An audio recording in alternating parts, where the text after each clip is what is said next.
NCERT Class 9 Exercise 12.1 Chapter Heron's Formula and it is question number 2। तो first मैं क्या करूँगी, क्वेश्चन को डिस्क्राइब करूँगी। देखो, एक triangular side walls of a flyover have been used for advertisement.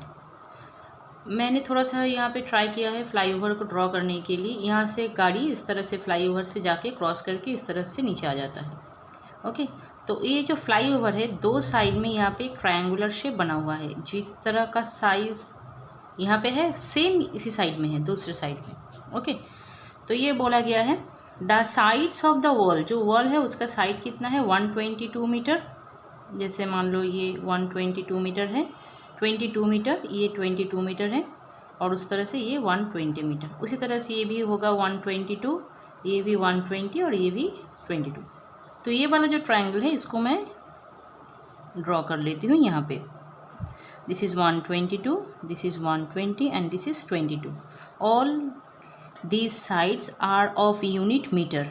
This is metre, all these are of metres. Okay, ये दिया हुआ है। अभी देखो, the advertisement yield and earning of ₹5,000 per metre square per year. Per metre square per year मतलब यहाँ पे कोई भी कंपनी अगर अपना एडवर्टाइजमेंट डालना चाहे तो उसको पर मीटर स्क्वायर ₹5,000 देना पड़ता है पर ईयर, एक एक ईयर के हिसाब से। ठीक है। एक company hired one of its wall, कोई एक वॉल इसको उसने हायर किया हुआ है, कोई एक कंपनी, फॉर 3 मंथ्स, 3 मंथ्स के लिए लिया हुआ है, not for 1 year. How much rent did it पे, मतलब वो कंपनी को कितना रेंट पे करना होगा ये निकालना है। ओके, तो अभी देखो, पहली बात तो ये है कि हमको ये जो वॉल है इस वॉल का एरिया निकालना है, क्योंकि यहीं पे एडवर्टाइजमेंट करना है। तो इसका एरिया कितना होगा, यूजिंग हेरोन्स फार्मूला हम इसको निकाल लेंगे। उसके बाद पर ईयर का एक वैल्यू अमाउंट दिया हुआ है और हमको 3 मंथ के लिए कितना लगेगा उसका चार्ज निकालना है। ओके, तो पहले 3 साइड्स आर, आंसर मैं यहाँ से शुरू करती हूँ। Given 3 sides are 122 metre, 22 metre and 120 metre. आप इसको इस तरह से भी लिख सकते हैं, let 3 sides A equal to 122, B equal to 22 and C equal to 120। इस तरह से भी लिख सकते हैं। देयरफॉर S इक्वल टू कितना हो जाएगा, S हो जाएगा 122 plus 22 plus 120/2। This is called half perimeter. Okay, तो इसका वैल्यू कितना आ जाता है 264/2, दैट इज़ 132 मीटर। ये हो गया हाफ पेरीमीटर एस का वैल्यू। तो अभी एरिया यूजिंग हेरोन्स फार्मूला हम किस तरह से निकालेंगे। जनरल फार्मूला क्या था, S into S minus A, S minus B, S minus C. तो इसीलिए मैंने कहा अगर आप चाहें तो यहाँ पे 122, 22 और 120 को ए बी सी इस तरह से भी असाइन कर सकते हो। तो अभी क्या करना है, यहाँ पे जो वैल्यू है सबको पुट करना है। देखो, सब्सटीट्यूट करना है। इसका वैल्यू 132 माइनस ए का वैल्यू मैं चलो 122 दे देती हूँ यहाँ पे। फिर एस का वैल्यू हो जाता है यहाँ पे 132 होगा, 132 माइनस बी का वैल्यू मैं देती थी 22 और 132 माइनस सी का वैल्यू 120। ओके, सो फिर इसको कैलकुलेट करना है। 132 इंटू ये सब्ट्रैक्ट करने से कितना आ जाता है, ये आ जाएगा 10। फिर 132 ये आ जाता है 132 माइनस 22, 110 और फिर इसका वैल्यू जो है वो आ जाता है कितना 12। ओके, तो अभी देखो,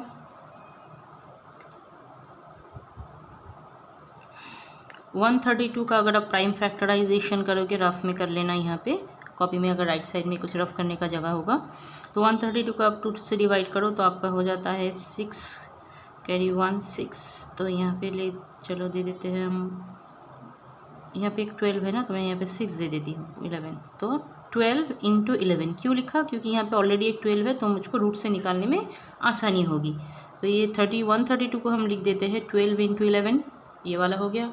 फिर 10 को हम 10 ही रख देंगे, क्योंकि यहाँ पे जो 110 है इसको हम 11 इंटू 10 कर सकते हैं। तो फिर 2 10 में से एक 10 आ जाएगा, 2 11 में से एक 11 आ जाएगा, और यहाँ पे जो 12 है ये 2 12 में से एक 12 को हम बाहर ला सकते हैं रूट के बाहर। तो 2 12 के लिए एक 12 आ गया, फिर 2 11 है वो रूट के बाहर एक आ जाता है, और 2 10 है तो रूट के बाहर 10 आ गया। तो इसका टोटल कैलकुलेशन कितना होगा, 12 × 11, ये करने से आ जाता है 132, और यहाँ पे एक ही ज़ीरो है खाली, इसको हम यहाँ पे दे देते हैं क्योंकि यूनिट है मीटर, तो ये हो जाता है metre square. So this is the area of this wall. Area निकल गया। अभी करना क्या है, देखो यहाँ पे दिया हुआ है पर मीटर स्क्वायर ₹5000, मतलब 1 मीटर स्क्वायर के लिए हमको 5000 रुपीज़ देना होता है पर ईयर। तो फिर अगर इसको हम इतने मीटर स्क्वायर के लिए यूज़ करना चाहें तो फिर हमको कितना देना पड़ेगा, 1320 × 5000 1 ईयर के लिए। एक ईयर के लिए 1 मीटर स्क्वायर अगर इतना होता है तो इतना मीटर स्क्वायर एरिया तो इतना है ना 1320, तो 1320 मीटर स्क्वायर के लिए कितना लगेगा, 5000 × 1320 फॉर 1 ईयर। लेकिन इसको हमको करना है 3 मंथ के लिए, तो उसका कैलकुलेशन किस तरह से करेंगे। So the rent will be rent the company paid कितना, 1 मीटर स्क्वायर के लिए है 5000। अच्छी तरह से इसको देखो, 1 मीटर स्क्वायर के लिए 5000 दिया हुआ है, तो 5000 1 मीटर स्क्वायर के लिए है, तो मेरा एरिया वॉल का कितना है 1320, तो फिर 1320 इसके साथ इंटू कर देना है। उसके बाद ये कितने के लिए है, ये है फॉर 1 ईयर, यहाँ पे दिया हुआ है ना पर ईयर, ये 1 ईयर के लिए है। तो अगर 1 ईयर के लिए इतना होगा तो 1 मंथ के लिए कितना होगा, क्योंकि यहाँ पे तो हमको मंथ में निकालना है ना 3 मंथ, तो पहले 1 मंथ निकालना है। तो अगर 1 ईयर के लिए इतना होगा, 1 ईयर इक्वल टू 12 मंथ, तो 1 मंथ के लिए कितना होगा, डिवाइडेड बाई 12। तो फिर अगर 1 मंथ के लिए इतना अमाउंट देना है, ये जो मैंने यहाँ पे एक्सप्रेशन दिया है 1 मंथ के लिए इतना अमाउंट देना है, तो फिर 3 मंथ के लिए कितना देना होगा, × 3 हो गया। अभी इसका कैलकुलेशन कर लेते हैं, यहाँ पे एक रुपीज़ साइन दे देते हैं, ये हो गया 4, इसको इससे अगर हम काट देते तो उधर आता है 3, फिर यहाँ पे आता है 30, दैट इज़ ₹500 × 330। ओके, तो अभी 5 × 33 कर लेते हैं,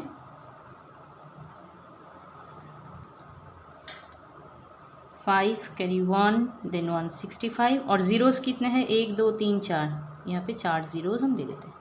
so the company will pay the rent ₹165,000। So this is the final answer.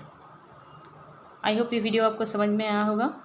अगर आपको ये वीडियो समझ में आए तो प्लीज़ मेरे चैनल रूपा स्टडी सॉल्यूशन को सब्सक्राइब कीजिए, और पास में रखे हुए बेल आइकन को ज़रूर प्रेस कीजिए ताकि कोई भी नया वीडियो और उसका नोटिफिकेशन आपको सबसे पहले सबसे जल्दी मिल जाए। Okay, thank you.